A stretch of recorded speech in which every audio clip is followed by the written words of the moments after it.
না না না। শেখ রেহানা শেখ হাসিনার ছোট বোন। শেখ মুজিবের মৃত্যুর পর হাসিনার সবচেয়ে কাছের একজন হয়ে উঠেছিলেন রেহানা। আওয়ামী লীগের ফ্যাসিস্ট হয়ে ওঠার পেছনে রেহানার অবদান কম নেই। পর্দার আড়ালে থাকলেও দুর্নীতি থেকে শুরু করে বিভিন্ন অপরাজনীতির দিক দিয়ে রেহানা হাসিনার চেয়ে কম যেতেন না।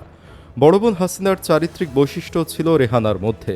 হাসিনা যেমন মৃণাল কান্তির সাথে পরকীয়া প্রেম করতেন, শেখ রেহানাও স্বামী রেখে প্রেম করতেন অন্য একজনের সাথে। এমন তথ্য সামনে আসার পর থেকে স্বাভাবিকভাবেই রেহানার পরকীয়া প্রেমিকের পরিচয় জানতে ইচ্ছে করছে নিশ্চয়ই। চলুন বিস্তারিত জেনে নেওয়া যাক। শেখ রেহানা শেখ মুজিবুর রহমান ও শেখ ফজিলাতুন্নেসা মুজিবের ছোট মেয়ে। ১৯৭৫ সালের ১৫ই আগস্ট বঙ্গবন্ধু শেখ মুজিবুর রহমান ও তার পরিবারের অধিকাংশ সদস্য নিহত হলেও শেখ হাসিনা ও শেখ রেহানা দেশের বাইরে থাকায় প্রাণে বেঁচে যান। পরবর্তী সময়ে শেখ হাসিনা বাংলাদেশের রাজনীতির সবচেয়ে গুরুত্বপূর্ণ ব্যক্তিদের একজন হয়ে ওঠেন।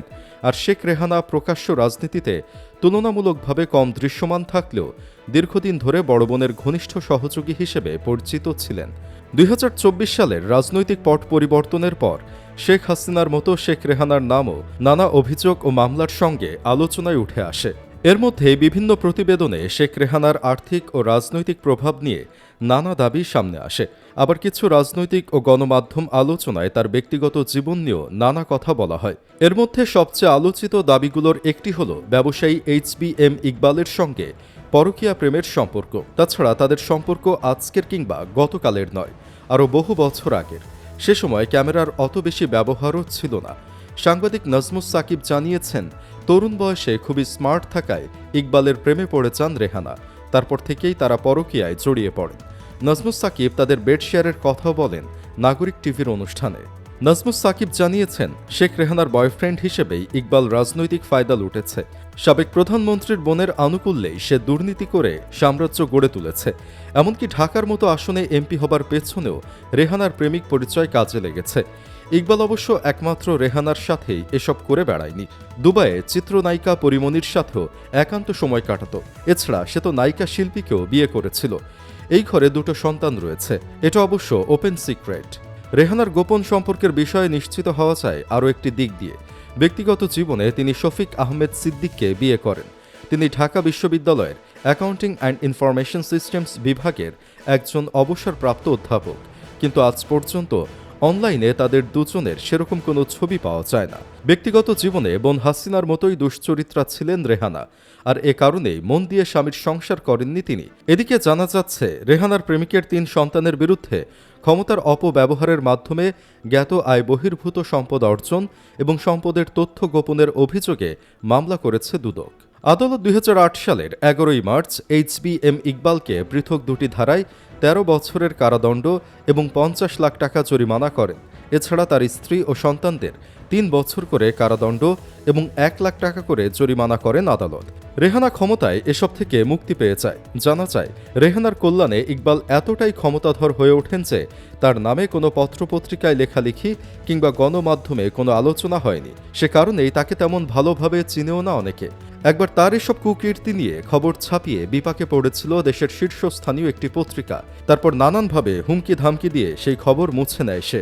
তবে বর্তমানে পালিয়ে বেড়াচ্ছে ইকবাল। একটি ফরেনসিক অডিট প্রতিবেদনে দেখা গেছে, ২০১৮ সাল থেকে ২০২৫ সালের সেপ্টেম্বর পর্যন্ত ইকবালের প্রিমিয়ার ব্যাংক থেকে মোট ৩,০৮৮ কোটি টাকা আত্মসাৎ করা হয়েছে। অতিরিক্ত অফিস ভাড়া দেখানো, CSR তহবিলের অপব্যবহার, খতিয়ানে কারসাজি, ক্রয় প্রক্রিয়ায় অপব্যবহার এবং ভুয়া সংস্কার ব্যয় দেখানোর মাধ্যমে এই অর্থ আত্মসাৎ করা হয় বলে প্রতিবেদনে উঠে এসেছে। ব্যাংকটির প্রধান কার্যালয়ের general services division, financial administration division এবং বনানী শাখার সঙ্গে জড়িত অর্থ আত্মসাতের অভিযোগের তদন্তকালে এই তথ্যগুলো সামনে এসেছে।